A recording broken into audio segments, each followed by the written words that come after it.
All right, guys, hope you're doing well. It's me, your favorite teacher. I spoke to some of you today and you actually said I was your favorite teacher.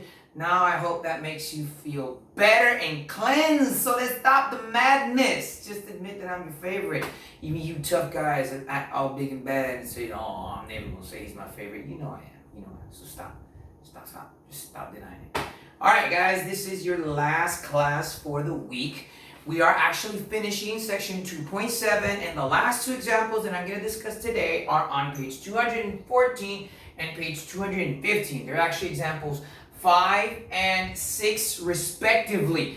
Real quick, so Tuesday is going to be our virtual meeting. Again, I know that today was kind of a little bit difficult. Let's have a little bit of patience with the virtual classroom. The system has been beat up because basically we all went digital, so let's have a little bit of patience with that, and we'll hopefully get together again this Tuesday to clarify any doubts were clear today. So if you do have any questions, feel free to write me or text me at any point. That being said, ladies and gentlemen, let's get started with this. At the end of this video, just like in all of my videos, I will send or give you the exercises that you're going to be working with, and you are going to email me the assignments along with all the other exercises that you should have been doing this week on Saturday, along with your physics assignment as well. So with that being said, let's get started, all right? Now, before I go to page 214 or 15, excuse me, I actually found this example to explain the topic, which is a little bit easier to understand or a little bit more less complex. And I thought it was a good one. This one is not in your book. This is an external source that I used to generate this example. These two are actually the ones that are in your book, and again, they're on page 214 and on page 215. So today's topic continues to be composite of functions, which is what we saw in our previous video, but instead of having two functions, we have three. And it can be a little confusing, but it shouldn't be. Because what we're going to do is when we start working with this is actually like when we work with order of operations. We have a lot of parentheses. So in order of operations, you will work with your innermost parentheses. It's actually the same thing we're going to do here. And I know it sounds complicated, but it's really simple. Let's look at this example. This example says f of x equals 3x, g of x equals x plus 4, and h of x equals x squared minus 1. And they actually want you to evaluate f of g and g of h. So it's actually three functions. So how we would work with this is the same way we would work with order of operations, which is basically to write them in a lot of parentheses and then ultimately get a function. So what we would do first is actually plug h into g and then g into f. So let's start with that. So I'm going to plug in h into g. And what we learned from the last video is what I mean is that instead of writing g of x equals x plus 4, I'm actually going to say g of h equals x squared minus 1 plus 4. So I'm just going to plug this entire expression where the x is. So g of h is actually going to equal x squared minus 1 plus 4. Now x squared actually has no like terms, but negative 1 and plus 4, I can simplify that. So I can say that g of h equals x squared plus 3. Now I'm actually going to take the g and plug it inside the f, which means that instead of writing f of x equals 3x, I'm actually going to say f of g of h, right, is actually going to be, instead of writing 3x, okay, we're going to plug all this into the 3x. You're going to say, so let me just do it this way so you guys can see. So f of x equals 3x. So what I'm actually going to do is, instead of writing f of x equals 3x, I'm going to take this that I got here and plug it in where the x is. So that's actually going to say 3 times x squared plus 3 And I'm actually going to distribute that or multiply the 3. So 3 times x is 3x squared plus 3 times 3, which is 9. So I can say that f of g of h is actually 3x squared plus 9. So again, I literally just plug this function in here and then this function in here, okay?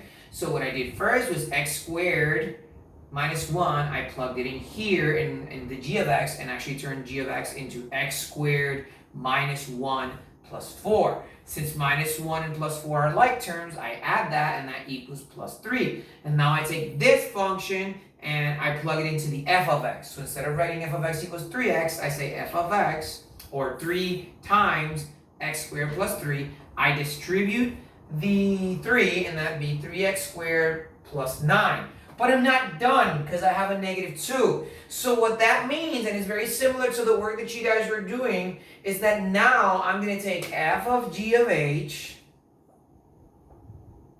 and I'm going to evaluate it for negative 2. Now evaluating it does not mean multiplying. Evaluating it means that wherever there's an x, I'm going to change that for a negative 2. So this is actually going to be 3 times negative 2 times, or 2 squared plus 9. And negative 2 squared is 4, and 3 plus 4, or 3 times 4 plus 9 is actually, I'm going to do it right here, 12 plus 9, which equals 21. So, again, this example is not in your book. I just literally took this function, plugged it in this one, and plugged it in that one, and evaluated it, all right? So I'm going to give you a couple of seconds to look at that one, and then I'm going to move to this side so we can actually do the one on the book. This one is actually in your book. This one is on page 215, and it's problem number 5. Okay?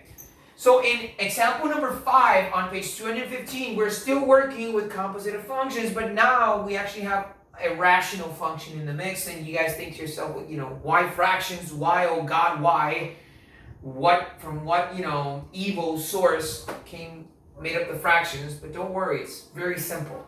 Okay, so what we're going to do is the same thing we did. We're actually have h of x, and we're going to plug in h of x inside of the g, and then g inside of the f. And in this case, it's actually easier because you don't have to evaluate it afterwards.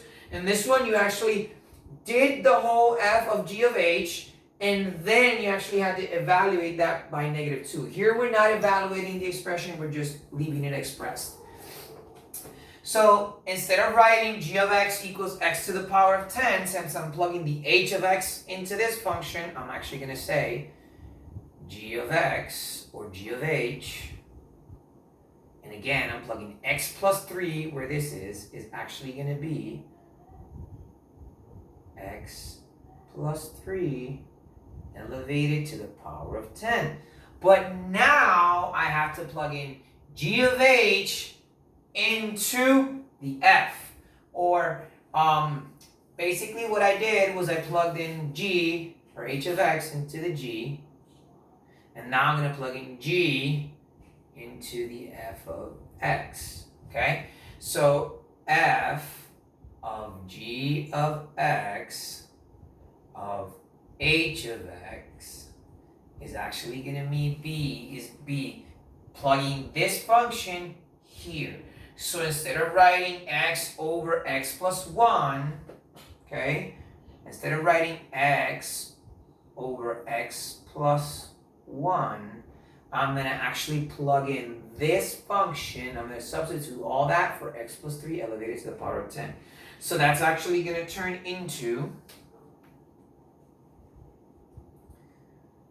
let me do it this way. Instead of writing x over x plus 1, I'm actually going to turn that into x plus 3 elevated to the power of 10 over x plus 3 elevated to the power of 10 plus 1.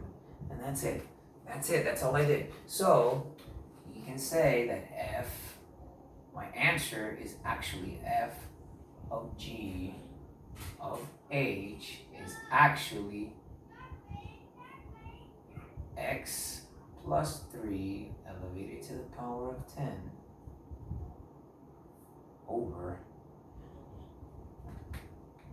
and let me just move this a little bit to the side so you guys don't get confused, is actually x plus 3 to the power of 10 plus 1. So guys, this is your answer. Okay, and again, all I did, real quick, so I can move on, is actually I plugged in this function into this function. So I actually plugged in x plus 3 into x plus 10, and then x plus 10 into f of x. Okay, so I plugged in h of x into g of x and g of x into f of x. And what that means is that instead of writing x to the power of 10, I simply substituted that and wrote that as x plus 3 to the power of 10, and then I wrote the x plus 3 to the power of 10 into this function, which means I changed everything here into x plus 3 elevated to the power of 10, and that's it. That's example 5, okay? So let me give you a second to look at it. I am going to erase this so that we can do the last example, and that would be all for this class, all right? So let me erase this side of the board, and let's do the last example, which is on page 216, and in page 215, excuse me, not page 216, page 215. Example 6 on page 215 says, given that f of x equals the fourth root of x plus 9, find f and g such that f equals f of g. In other words, I have to go from the complex function into a very simple function, which means that I actually have to turn that into f and g. So let me give you a minute to look at it, all right? And then I'm going to start discussing it very quickly. Don't miss me for too long, ladies and gentlemen. Don't miss me for too long. Do not miss me for too long. Okay, so f of g means that I plugged in g into f. So if I look at this, it's saying x plus 9, since if I were to solve this problem, I would have to work with my parentheses, or what's inside of my radical sign first. So that means that I'd have to add x and 9, and then whatever answer I get, find the fourth root of that, indicating that the x plus 9 is actually my g of x. Because like I was saying when we started working with these functions, I'm plugging in one function like I did here, h of x, I plugged it into g of x. So if I'm plugging g into f, that means that this has to be x plus 9, and that f of x is actually the fourth root of x. So now I know I did the first part of the problem, which is finding g and finding f. Again, if I look at the function, it says f of x equals the fourth root of x plus 9. I have to think of this kind of like an order of operations, meaning that if I were to find the value of x, whatever number x was, first I would have to add it to 9 and then find the fourth root. So if it's saying f of g, that means that I'm plugging in g into f, hence x plus 9 has to be my g of x, and the fourth root of x has to be my f of x. Now the other part that they're saying is that, fine, now I want the capital letter F to equal f of g. So what that means is that I am going to plug in g inside of f, all right? And let me give you 1 second to look at it again. And I'm stepping out of the video so that I can give you guys the opportunity to observe that again. Okay, so that means that I'm plugging in g into f. So if I have f of x, which is the fourth root of x, and g of x, which is x plus 9, I actually have to plug this in here. So we're going to say that f equals the fourth, or f of x, f of g, equals the fourth root of x plus 9, and f of g equals, is the same thing as saying f of x. Okay, so that's all we're doing. We're working backwards. Again, the problem wants us to find who is f and g and then make the f equal f of g. So again, we work from the inside out, which means that x plus 9 is inside of the radical, so I'm going to assume that that is my g of x because I'm plugging in g into f, and that's why I write g of x equals x plus 9, and then the fourth root of x has to be my f of x. So now that I have that, now that I know who's f and who's g, they want me to plug them in and then just tell me that f of x equals that. So then, once I know who's f and once I know who's g, I'm going to plug in x plus 9 into the fourth root of x, and that'll be the fourth root of x plus 9, which is f of g, which is the same thing as saying capital F of x or function of x. As always, ladies and gentlemen, the work that you're going to be doing is on page 217 of your book. It's actually right there. Let me write it here so that it's more visible. Page 217 of your books, and you're going to work on problem 59 and 63, guys.